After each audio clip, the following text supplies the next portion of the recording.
शाहवर साहब, ये हो कैसे रहा है? ये क्यों होता है फिर, और ये फिर वो प्रोसीजर में क्यों चला जाता है? देखिए, बात ये है, मैं आपको एक बात बताऊं कि इस वक्त हमारी जो पाकिस्तान की सिचुएशन है उसको हम कोई आइडियल सिचुएशन तो नहीं कह सकते। देखिए, जो लोग इक़्तिदार में होते हैं वो अपने अपोनेंट्स को दबाते हैं, स्टेट टेररिज्म का मुजाहरा करते हैं, अपनी पावर्स को एब्यूज करते हैं अपने पॉलिटिकल गोल्स गोल करने के लिए। तो ये पहले भी होता रहा है, ये अभी भी हुआ है, ये अफसोसनाक है। हमें इसके लिए जो है एक बड़ा एक माइंडसेट जो है उसको एक क्रिएट करना पड़ेगा, टॉलरेंस का, एक दूसरे को बर्दाश्त करने का और तनकीद करने का भी। ठीक है, ये हमारा ठीक है शाह साहब, मेरा आपसे आखिरी सवाल है, फिर मुझे आगे बढ़ना है। मुझे ये बताइएगा कि सदर क्या रोल प्ले कर सकते हैं? पहले तो शोएब शाहीन साहब मुस्कुराए थे, फिर उन्होंने जवाब दिया था।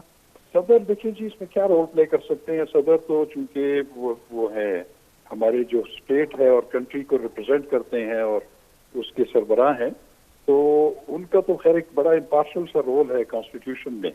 उनके रोल जो है वो फिर बनते हैं, अगर कोई किसी को सजा हो जाए तो वो उसके पास आर्टिकल 45 के तहत इख्तियार है कि वो उसमें कमी कर सकते हैं, उसको माफ कर सकते हैं, उसको सस्पेंड कर सकते हैं।